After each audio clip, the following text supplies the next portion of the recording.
You wanted the best. You've got the best podcast. The hottest podcast in the world. The Chris Voss Show, the preeminent podcast with guests so smart you may experience serious brain bleed. The CEOs, authors, thought leaders, visionaries, and motivators. Get ready. Strap yourself in. Keep your hands, arms, and legs inside the vehicle at all times, because you're about to go on a monster education roller coaster with your brain. Now, here's your host, Chris Voss. Hi, this is Voss here from thechrisvossshow.com, thechrisvossshow.com. It's in acapella today, or whatever the hell they call it. So welcome, show my family and friends. We certainly appreciate you guys being here. It turns out me and her just do not get along as a voice, so I need to have her do her own thing because I just don't have that operatic voice. I'm sorry, folks. There's a lot of things we do on the show. We have so many brilliant minds and authors on the show. Maybe I need to invite some ballet artists on the show. Opera. It's one of those days. Opera artists on the show, so they can teach us to sing opera. If you want that, send the message to me, author on the show. And we're excited to have him. He's got his latest book out, May 2nd, 2023. Why You Feel the Way You Do. Understand and Heal the Source of Stressful Emotions. Renaud Purifoy is on the show with us today, and we're going to be talking to him about his amazing work. He is an internationally known author, therapist, and teacher. Over his 4-decade career, he's written books that have been translated into multiple languages. He has appeared on numerous radio and television programs, as well as many podcasts. The Anxiety Disorders Association of America, the nation's primary organization for anxiety-related problems, has invited him to speak at 11 of their national conferences. Welcome to the show, Renaud. How are you? Oh, I'm doing great. I thank you for inviting me on. Thank you for coming. It's wonderful to have you as well. Give us your .coms. Where do you want people to find you on the interwebs? Easiest place is whyemotions.com. So whyemotion.com. Why emotions? No, it's singular. Oh, singular. Whyemotion.com. Yep. That's what I always say every time I'm freaking out about just about anything. Why all this darned emotion? So I think you've written several books on anxiety and anger and emotion, haven't you? Oh, yeah. I like I say, anxiety and anger has been good for me. So I'm sorry, I got to laugh at that. You know, when I was a young person, I was suffering from severe ADHD. Yeah. And I remember I went into the ER one time and I said, I think I have brain cancer. I think something's going on or something. And they go, no, you have anxiety. And I'm like, yeah, I have fear, happiness, sadness, and everything else. Like, what's your point? And they're like, no, anxiety is like a thing. So there you go. So give us a 30,000 overview of what's inside, why you feel the way you do. Well, I take people on a journey. I start off with basically talking about the 7 basic emotions that we share with our pets and any other furry little critter out there, and then talk about how they develop into triggers, and then some of the negative and positive core response patterns that we have, and then I wrap up with the 3 things that positive psychology talks about that make people happy in life. And so it's kind of an interesting journey as we go through all those different things. And each chapter ends with a set of recommended activities that people can do if they want to actually apply some of the ideas in a practical way into their life. Mm-hmm. That's part of my teaching background. I love it. Yeah. So you've written several books on this. What made you want to write this one specifically? Well, actually, I had a publisher come to me and asked me to do a book, and so I was thinking about one of the things I've always been fascinated with is just emotions and behavior and all that all my life. So I figured, let me take the opportunity to go and see what the current research has been doing and do a book on emotions. I mean, I had chickens and rabbits and dogs, cats, parrot, all kinds of animals when I was little. Both my parents came from farming backgrounds, so I had the only trained chickens on the block. So that was kind of cool. So there you go. So I've always been interested in animal behavior and studied in biology. That was my major, was animal behavior. And then I switched over to human behavior. And, I often say it's kind of a step down, but, Animals are so easy to understand. As humans, we do some crazy stuff sometimes, even though basically once you understand how we're wired, it's not that mysterious. I have two huskies, and I've had four now, Yeah. and they have really helped me with my anxiety, with my emotional issues and stress things over the years. It's always funny how they know when you feel stressed or when you're worried about something, or even if I don't feel well, like, I don't know, it's a Taco Bell night, and the next morning I'm in the fetal position. They'll come up in the bed and be like, "Hey, it's okay." They'll snuggle with me and be cute. And Yeah. I usually there's one on one side, one on the other, laying beside me, and it's kind of funny. And then the rest of the time when I'm feeling fine, they're just like, "Yeah, whatever, you." Well, they read you just like little kids read their parents. We have that ability to read people. It's just we become so dependent upon language. We tend to start dependent upon that, but we still get vibes off of people. All that nonverbal stuff that goes on, and animals that's their primary language is reading you and working through their emotions. So, isn't it so funny? And they seem to they kind of know. Like they come up, and I wonder if they pick up stuff off my breath, because they always come up and they'll smell my breath. Is that one of the ways they tell, maybe by your breathing? Or and body odor, it's like cancer patients and stuff. Animals, there's some animals can pick that up, from just stuff that we don't know exactly what they're picking up, but they're picking something up off the odor or something. And plus, they read your body language. They, it's interesting. If you think about it, all mammals, their face, like when they're angry, they kind of grit their teeth, and then when they're frightened, they have a lot of similar stuff in terms of expressions, which is why you can tell when your dogs are, frightened, or they're happy, or they're angry at something. There's a universal nonverbal communication that goes on there. So basically what you're saying is my dogs are coming up to me going, "You need to shower, dude." Well, I mean, we're dogs and you stink. Sometimes. Basically what it is. So there you go. Of course, they may like the gross stuff, I don't know. They're probably like, "Hey, you smell pretty good, man. You're just like one of us. You're just smelly old nasty dog." Yeah, what's with all this perfume stuff, right? Yeah. Why'd you shower? You had such a good funk going on there. So there you go. So let's get into the book. How do we learn about the emotional circuits that we share with our pets? How do we get familiar with them and maybe understand them better? Because I think sometimes when people aren't feeling well, they'll tend to maybe shun their pets and be like, "Hey, leave me alone. I'm trying to work through my issues," and then maybe that hurts the dog's feelings or something. I don't know. Well, it probably does, and the dog probably wants to come up and cuddle and give you a little comfort there. They do that.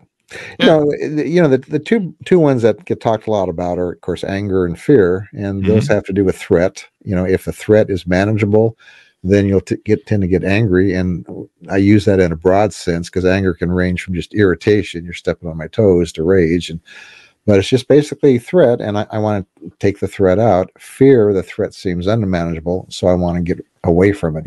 Grizzly bear coming at me, I want to go the other way. And of course, fear can range from just apprehension to, panic. And those are the two that we know the most of. Two that are kind of interesting. There's one called seeking. And that's, if you look at any baby, they want to explore the environment. They're licking, they're chewing, they're feeling their way around the environment. And we have this desire to kind of want to know what's out there, which is why if you're sitting in a room and somebody walks in, the first thing everybody does is they glance over there. And it's almost an unconscious kind of an urge to want to do that. In fact, let me back up and just talk about what emotions are. Neuroscientists refer to them as affects. So an affect pushes you to want to do something. So the most basic ones are your sensory affects, like heat, cold, pressure. You've been sitting too long, I want to move around. If I get cold, I want to get hot. Then you have the homeostatic, the ones that have to do with balancing your body, like hunger and thirst. The thirstier you are, all of the philosophical stuff leaves your mind. I just want to find something, to quench my thirst. You're just like, I need to eat or someone will die. And so emotions are kind of like the next level up, and they push you to take care of some kind of a need. So again, anger, fear, threat, this need to want to know what's out there, again, the basis of our curiosity. And then there's one called play. And it's interesting. The guy that did a lot of the early research in the modern era, Panksepp, he was called the rat ticklers because he would tickle rats and stuff. But he found that he could turn off the upper part of their brain, and they still wanted to play. So it's a very deep-seated kind of a need to want to interact with people. Huh. And I know, like my great granddaughter, her favorite thing is tickle me, and we still want to interact and play, and it's part of how social animals learn limits. So you can be brainless and still want to play, basically. Exactly. According to the mouse experiment. If you're a mouse, yes. That explains the people I know. Well, that's true. And again, it's you learn how to do too much by doing too much, right? And that's true. And then we interact that way. So again, it's part of our social stuff. It turns out there's a second fear circuit, and in babies we call it separation anxiety. Oh yeah. And it's why we miss people when they're gone, especially once we bonded with them. Mm-hmm. And there's a complementary caring circuit that also later on develops in what they call the secondary emotions, like love, pride, those types of things. Mm. So those are the 7 ways. Oh, I forgot the one that comes up in during adolescence, which is lust, right? Yeah. So it sounds like these are paired with the 7 deadly sins or something here. Well, yeah, they're kind of underneath there somewhere. There you go. Yeah, I know that lust part. I've been having that since I was a teenager, I think. Yeah, that's when that one kicks up with the hormones kind of activated. They do. What's that about? So let me ask you this. I saw this really cool experiment where I think it's a famous experiment you may have heard of, but they did a thing where they took babies and mothers, and they held babies up in front of their mothers, like a couple feet away. Uh-huh. And the mothers would play with them. Hey, you good, I do the same thing with my dogs. But they did a thing where the mothers just went still face and didn't show any expression, didn't say anything, and just were still faced. And they showed how just upset the kids got and freaked out, and how much we need that neurological exchange that probably plays into our emotions and security and everything else. And I mean, the kids would be looking around and freaking out and started screaming and writhing, and it was interesting to see the body language go between those two. Well, and again, it has to do with that nonverbal communication. That's an infant's primary language. They haven't learned language yet, and so they're basically just like your dogs. They're just picking up from all that nonverbal stuff that's going on. And they want that connection. There is that desire, that caring circuit, and then so the panic circuit kicks in. Mm-hmm.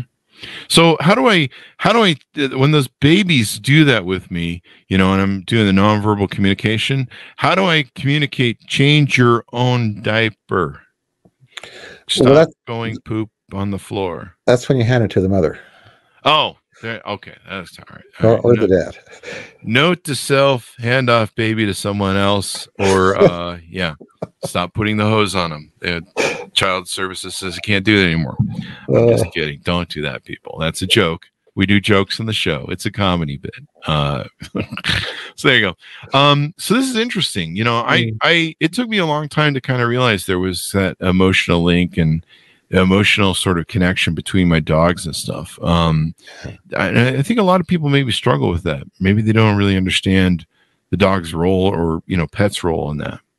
Well, they become a substitute for a person in terms of affections. That's why people love their pets so much. That they give you unconditional love. Unconditional love.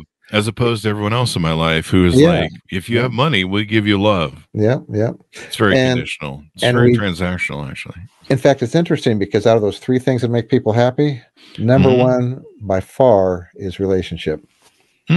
Having, a deep connection with somebody else. When you think about it, that's one of the things that people are often missing nowadays. I got 500 Facebook friends, but I don't have anybody I can really be real with. Yeah. There's nobody showing up to my funeral from any of that group. Yeah. My favorite Jewish proverb is I want 6 people that aren't looking at their watches carrying my casket, right? That's true. They're just, my pets will probably be the ones carrying my casket. They'll just hook them to a sleigh and the Huskies will pull them down to the cemetery or something. Although I think I'm set to be cremated because I'm not leaving enough money behind for my inheritance people to get anything. So they're just gonna have a bonfire out back, really. Yeah. And just kind of leave it at that. And it's going to be more like a funeral pyre because they're just going to be like, screw that guy. But hopefully they bring marshmallows. I don't know. That's kind of weird. So discover ways to quiet destructive emotional triggers is another thing you talk about in the book. Right. Help people with that because, I mean, there's a lot of people getting triggered now on social media. Well, and I'll give some simple examples, but first let me say with people, the answer, I used to tell my clients, the answer is always E. And in multiple choice questions, that's the all of the above, right? Oh. And everybody's always looking for, tell me the one thing I can do so everything's going to be wonderful. And oftentimes you got to do multiple things to get wonderful, right? But with simple triggers, like one of the examples I give in the book is a couple of people that are on a plane that's get hit by lightning. Mm-hmm. And, you know, it's a very scary event. So the next time you get ready to get on a plane, there's some anxiety there. You know, it's kind of a form of PTSD, right? Mm-hmm. And one person gets to where they can fly, the other person can't. Mm-hmm. And the person who can fly does what I call what's happening, what's real, and then you distract yourself. So what's happening is I've got some anxiety because that last flight, okay. Nothing really actually happened to me. You know, again, what's real is I was safe, we landed, you know, and I'll probably never experience this again. Okay, now let me distract myself with what I need to do. So it's kind of a thing that you can use for a lot of simple triggers. I had one gal who had a employer who resembled her abusive parent. Mm-hmm. And so she was getting all triggered by him when she'd go to office. And so we use that same idea. You know, what's happening is, you know, he looks like my parent, sounds like my parent. What's real is he's not. He's just my boss. We're just going to talk about, you know, the weekly schedule. And over time, she was able to desensitize and actually become friends with him. Oh, wow. And that's the thing with negative triggers is you can desensitize to them. And desensitization just simply means getting used to something. The first job you had, you were nervous, you weren't sure about stuff, but after a while, it's just a job, right? Yeah. You go to your next job, there's a lot of anxiety, you're not sure, but after a while, you desensitize to it, and it's just the next job, right? Mm-hmm. Same thing with, you know, marriage and all kinds of other stuff, right? You desensitize and you get used to things. You look at things that go like on in an operating room or something, things that people get desensitized to, you know, medical personnel, because it's just something they're dealing with every day. So you can learn to do that. And the person who did not desensitize, the big key is the self-talk. I mean, their thoughts were things like, oh my gosh, what if that happens again? What if a plane crashes? What if it's the end of my life? Oh, this is terrible. I can't stand it. And, you know, that type of self-talk, of course, reinforces the trigger. And eventually that person... And probably the emotional aspect of that, right? Well, yeah. They start cycling the emotions. Well, exactly. The negative self-talk gets all those emotions going, and it reinforces that association in the brain, you know, of danger with planes. And so it just, the trigger gets stronger and stronger. You know, one of the interesting things about emotions is they're the way that your brain indexes information. So the brain is always making associations from the time you're born, and things that are positive get kind of a positive emotional tag to it, and things that are negative get a negative tag, which is why experiential learning is more valuable than just simple book learning. I can read everything there is to know about driving a car, and I can be an expert on driving a car, but until I get behind the wheel, oh my gosh, that didn't work. Oh, this feels good. You know, now the brain can start associating that information with with the emotional triggers or emotional tags, and eventually take it on as an automatic response pattern. So let me ask you this about what you referenced earlier, where people, you know, start operating in the now and the present. It sounds like that's a very logical approach, where you're logically telling yourself, hey, calm down with your emotions. Here's our present. Here's what's really happening. Do you find that both women, I mean, men, we can deal with logic and reason pretty well, especially if we're based in our masculine. Do you find that women have a harder trouble because women are usually based and filter everything through their emotion? Do you find that they have a harder time making that logical recognition, or is it a logical sort of?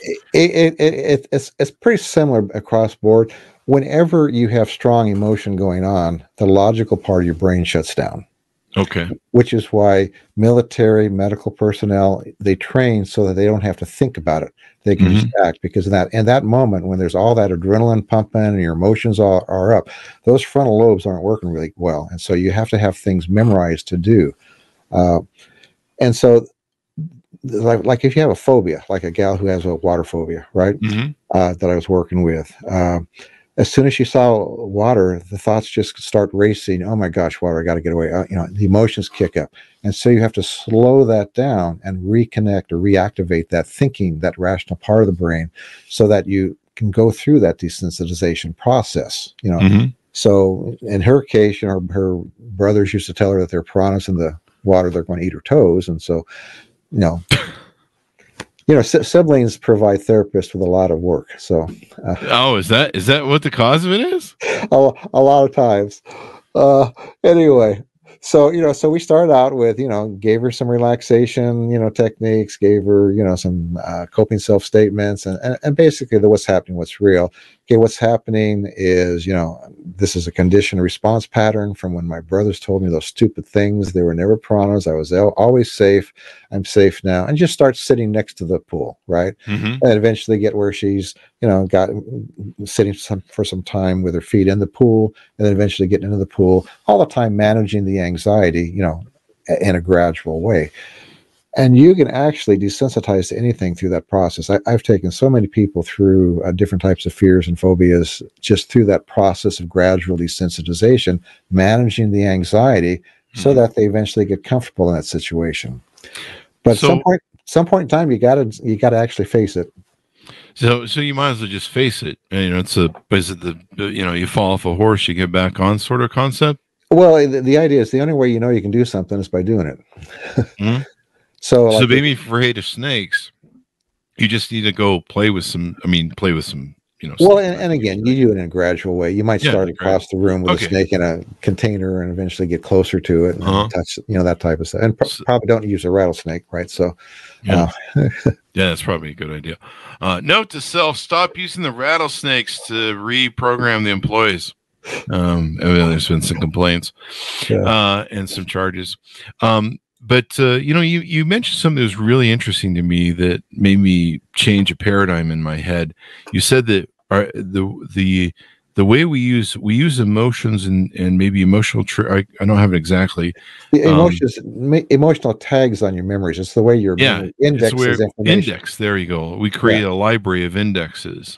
Yeah, and I love that. I never thought of that way. Boy, I've got a hell of a library going on then. Well, you see it when you use modalities like eye movement desensitization, where you're dealing with a particular traumatic thing, and then the person will have a cascade of memories, which logically are very unconnected, but on an emotional level, they're connected.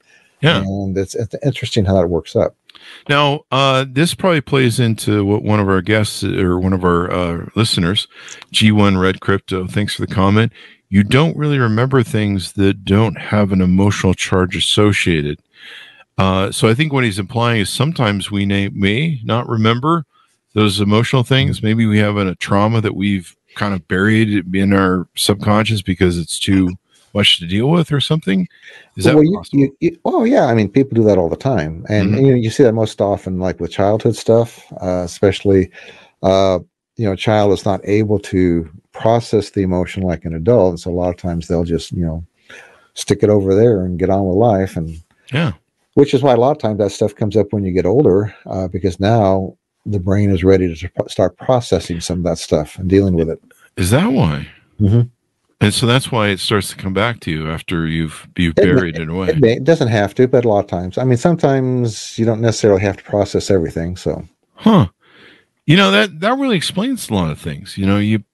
People, they seem to forget about their trauma, and then it comes back to them in later life, and they're like, "Why is this coming up now?" And they're questioning their sanity, and maybe you're questioning their sanity, going, how come this is suddenly appearing now? But that would explain it, that maybe you finally reached a point where your mind thinks, okay, they could maybe deal with this. Yeah, 20s is a very common time because, when you're in grade school, like I said, your brain's just not able to deal with it. Adolescence, you got all that adolescence BS stuff you're dealing with, right? Yeah. And so 20s, things are starting to settle down. So a lot of times that's when a lot of the stuff will come back. And when you're a child, you'd have no way of processing half the stuff that comes at you, and if your parents are, there's issues in your parents' relationship, or there's, high toxic environments that you're not feeling secure, basically, is what I'm trying to say. You're just you're trying to find some behaviors to survive in that environment. It almost kind of reminds me when, because we've had people on that have talked about toxic environments with their parents, whether it's fighting or divorce, or, maybe they had an alcoholic father and an abusive mother, or just the two of them were at it.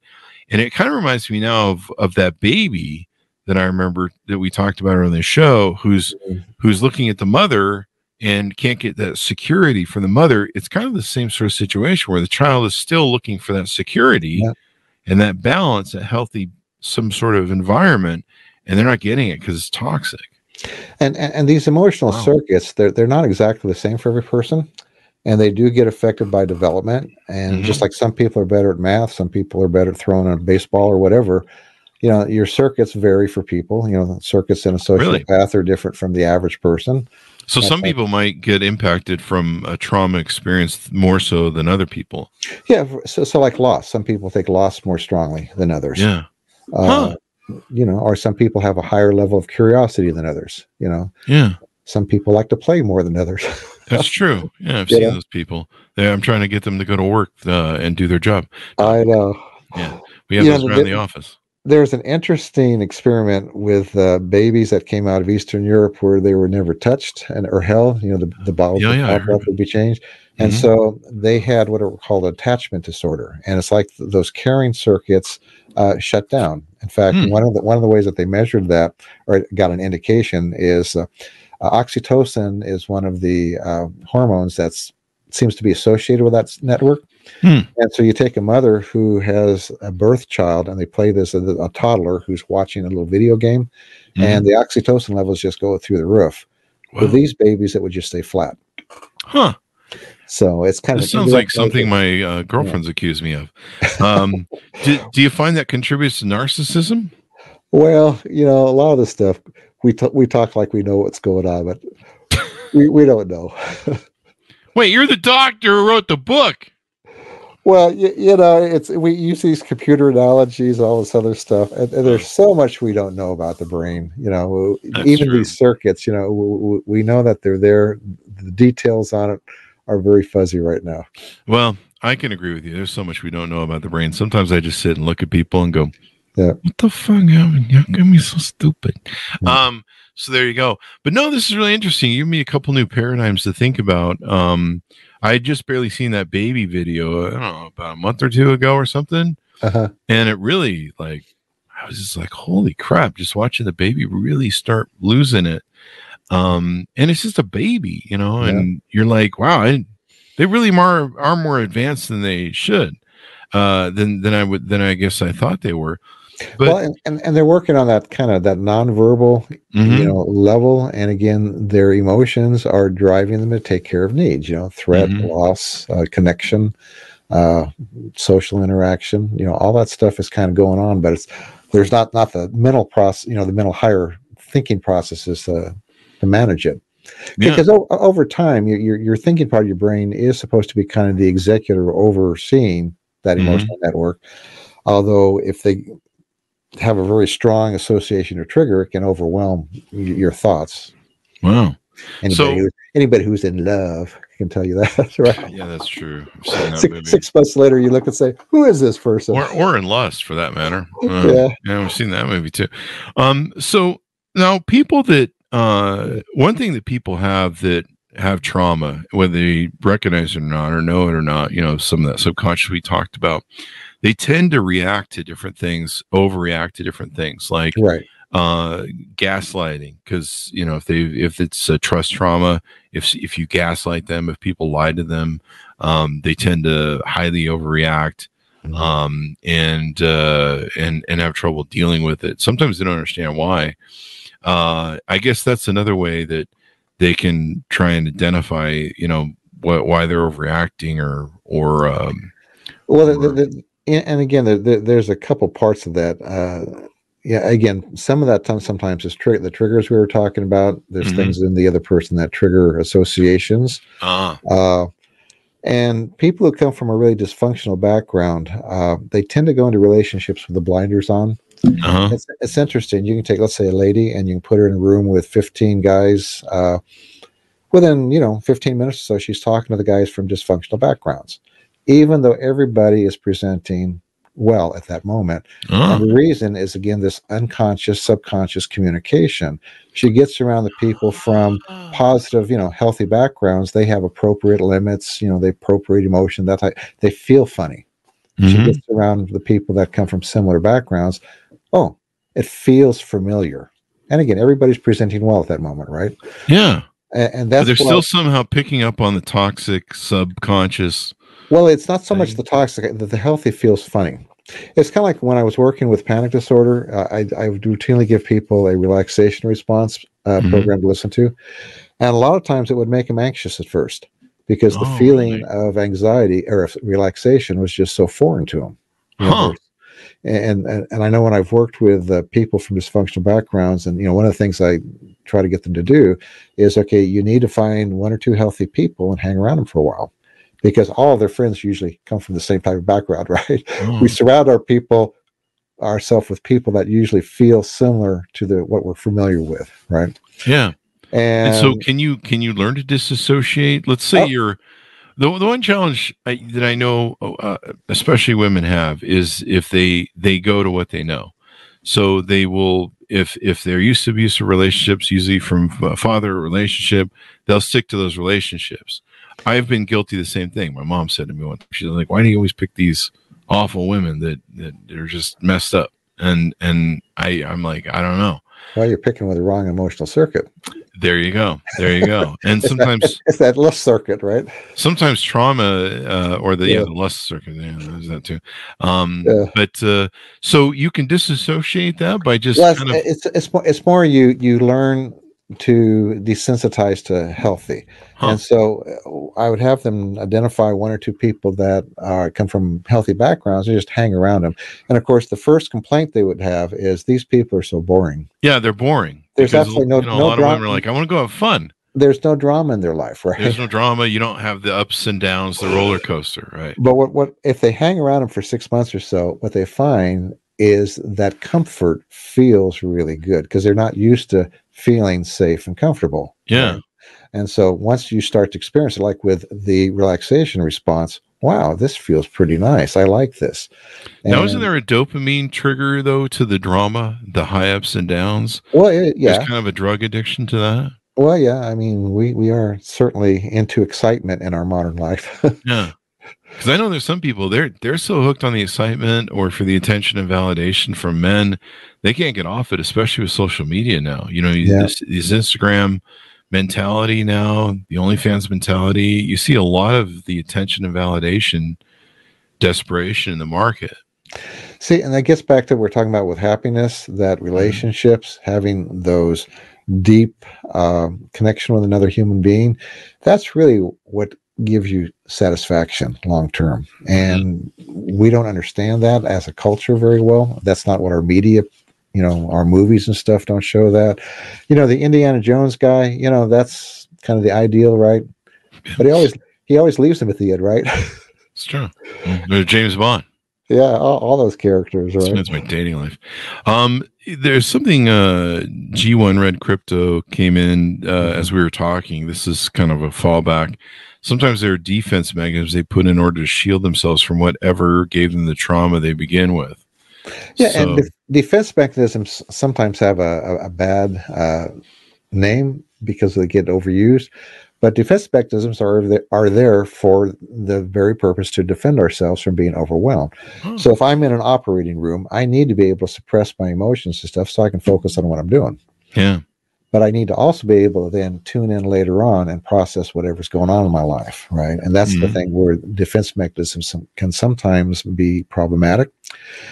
We live in such a comfortable area of the world, and you look around, most people still live in pretty harsh circumstances. Yeah, So they they do. need to have fairly rigid should-must rules. They need to have fairly strong defense mechanisms just in order to survive. I mean, you Yeah. look at what's going on in the Middle East, you look at what's Yeah. going on, in parts of Africa, you look at what's going on in, Kiev and stuff, Yeah. you don't have time to sit around and, have a lot of touchy-feely feelings. You need to basically protect yourself. And so Yeah. that means Total survival mode. yeah, you need to get pretty crusty. The problem again is when you get into an environment where you don't need that anymore, but you're still acting that way, and that's the problem. Do you think that's kind of the generational thing we've been going on from, Part of it is, yeah. Yeah. I mean, my parents, my dad, he was World War II. He was in, tough he as was nails. oh yeah, well, he was over in before the war. Then he was in Pearl Harbor and throughout the Pacific and stuff. And I remember when I was in my counseling program, I was learning all this stuff. I was working on myself, getting more in touch with my feelings and stuff. And I sat down with him at a table and I said, Dad, I know we never talked this way. I just want to let you know, I really love you. And he looks at me, he says, what are you trying to say? I don't understand. And so I go through it a second time and then it hits me. It's a level of communication he's just not capable of. Although he was just so generous. He did so much stuff for me, and he'd give you the shirt off his back. But that was just a level of communication that he didn't do. Yeah. That explains the generational sort of thing. Now we're almost too touchy-feely where, oh God, the kid might fall down and scar his knee. Let's build let's arm him with the helicopter parenting thing going on. Well, and I was reading an article on resilience the other day that was interesting because it was talking about how one of the big crises right now is our kids don't have much resilience. Part of that is because, I used to go out and ride my bike. I could ride for 20 miles and come back home and, do stuff and, Yeah. In our day, they actually had to have a commercial that would tell parents are your kids at 10 o'clock, do you know where your kids are? And the parents would be like sitting there, I don't know, drinking and smoking. And they'd be like, well, we have kids? Do we have kids? Oh, shit, we need to go find them, evidently. TV says so. But kids don't have a lot of those opportunities a lot of times, it's an interesting. I mean, we were latchkey kids. I mean, we know. I mean, we could survive sustenance off of garden hoses and. Oh yeah, guys! I started paper out in the fifth grade. I worked paper routes for a long time. If I wanted to eat, I just went through people's garden because they had them back then, and sometimes we just stay out and we test how long it would take for mom to come to the door and start screaming at us, We'd be like, hey, the street light's on. I wonder if they're going to see the commercial on TV. Well, dinner was always a big magnet. So yeah, that was always the thing. Mom was like, "You come for dinner?" I'm like, we've seen your cooking. So there you go. Now, one thing you talk about in your book that I think is really pertinent, we've touched on a little bit, how to reduce the negative effects of social media and devices. Social media has really become it started as a Pandora's box where everyone opened it and went, oh my God, we'll go one world and everyone's going to hug each other and it's going to be wonderful. And now it's like, and we're kind of like adolescents with it right now, aren't we? We're trying to learn because there's some really positive things about social media. Mm-hmm. My daughter, she did her master's over in England, and every Sunday we'd get on, Zoom with her and we talk with her, and that's a great time. And I enjoy the internet, but at the same time, I don't spend a lot of time on social media other than, business related stuff. Yeah. I mean, it's pretty toxic. They just had Facebook or I think about 17 states here in America. They just sued Facebook and Instagram, and they say that it harms children and it's damaging. I've seen a lot of people that are grown people that are so addicted, like I said, to the dopamine rush of getting attention and validation. Well, and it's designed to do that. Yeah. Yeah. That's why even in teaching, when I was teaching, they said you gotta shift activities every 15 minutes, otherwise you lose their attention. It's 15 minutes. That even seems long. Well, I mean, that was the matter. Yeah. You could do a 15-minute exercise or something. Okay. You had to move into something else, right? Yeah. Now it's the TikTok generation where it's 30 seconds. Well, parents have to take control of it. I mean, they have some wonderful tools. They have tools where, the internet will shut down at certain times and only be active, so kids can't get into it. And then they lose their mind, though. They're kind of... They learn how to do stuff. My niece, I remember when her kids were younger, she had a basket, and she wanted them to have a phone so that in case they needed to contact her. Yeah. But as soon as they came home, they had to put the phone in the basket.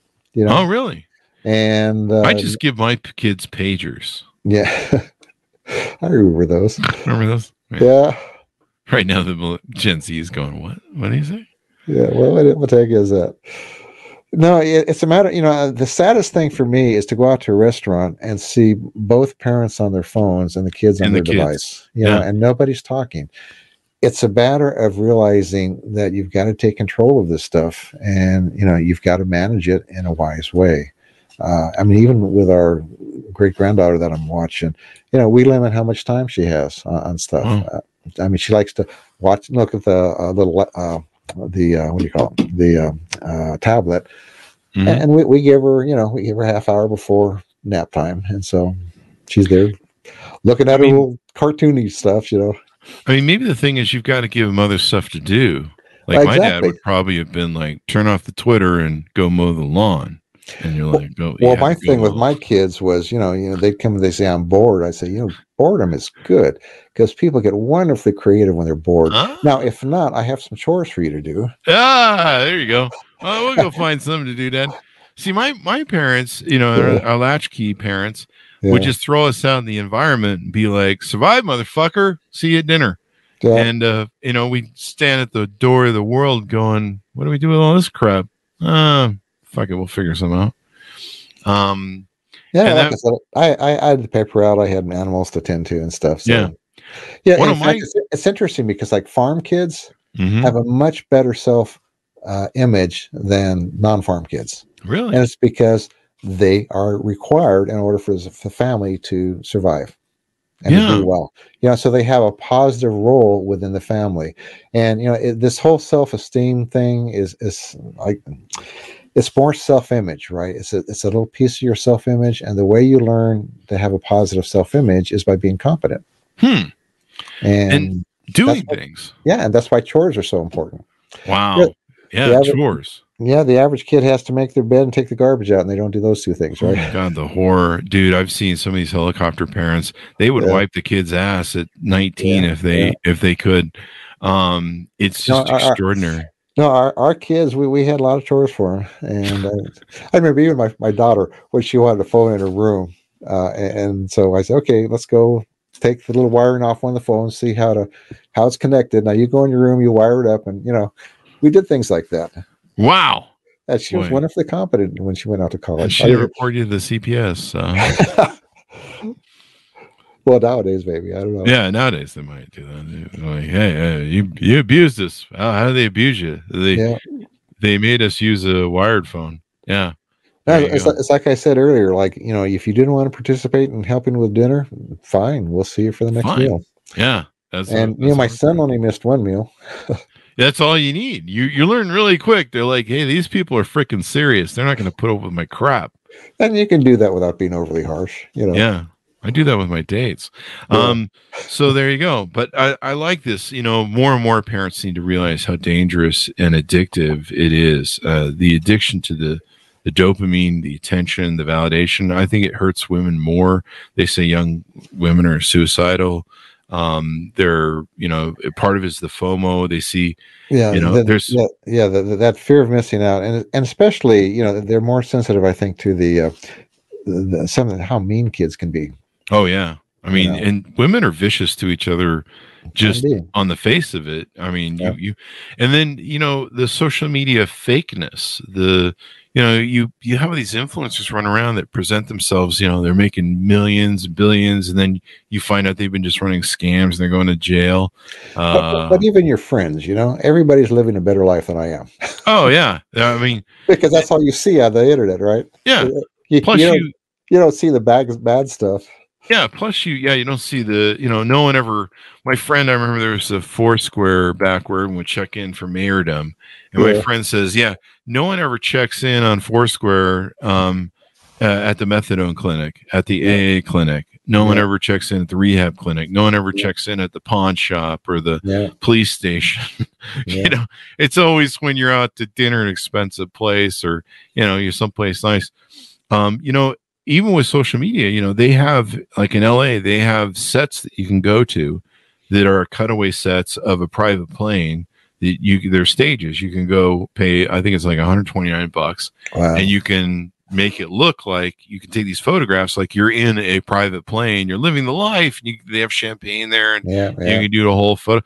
And it's a set. It's a little. You go to some office building, and you know, it's a cutaway set, and you know, they're taking the pictures, and people believe it. You know, there's people who built whole lives. I'm wearing all these diamonds here on this diamond watch, and you know, it's all fake. And you know, it's interesting, and people believe it, and then they'll have these cars, and you know, they'll have expensive cars, and then turns out they just been scamming people or running like crypto scams or something.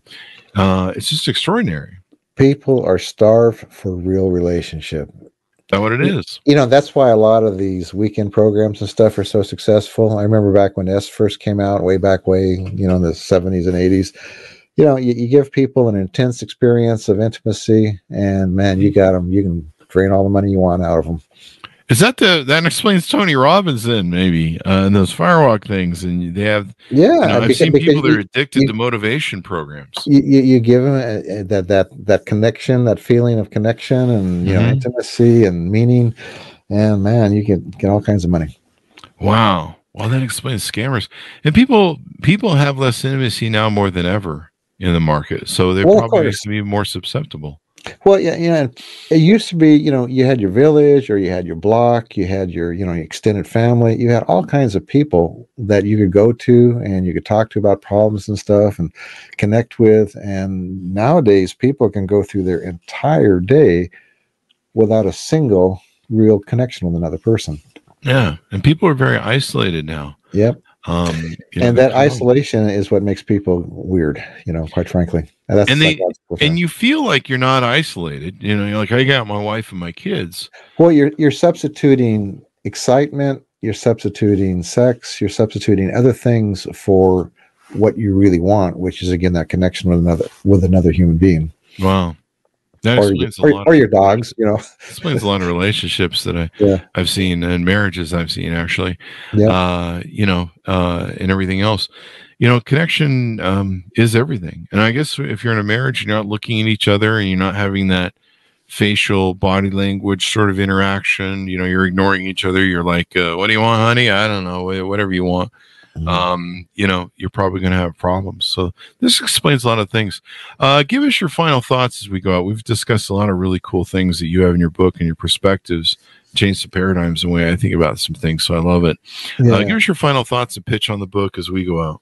Well, the book is, you know, like I said, takes you on a journey. If you want to know about what emotions are, why you have them, and how to manage ones that are causing problems in your life, it's got a lot of good stuff in there that can help you. There you go. Give us your .coms too, Renaud, so people can find you on the interwebs. So whyemotions.com, whyemotion.com, whyemotion.com, and you can find my connections to my YouTube channel, to the books. I've got some freebie stuff there.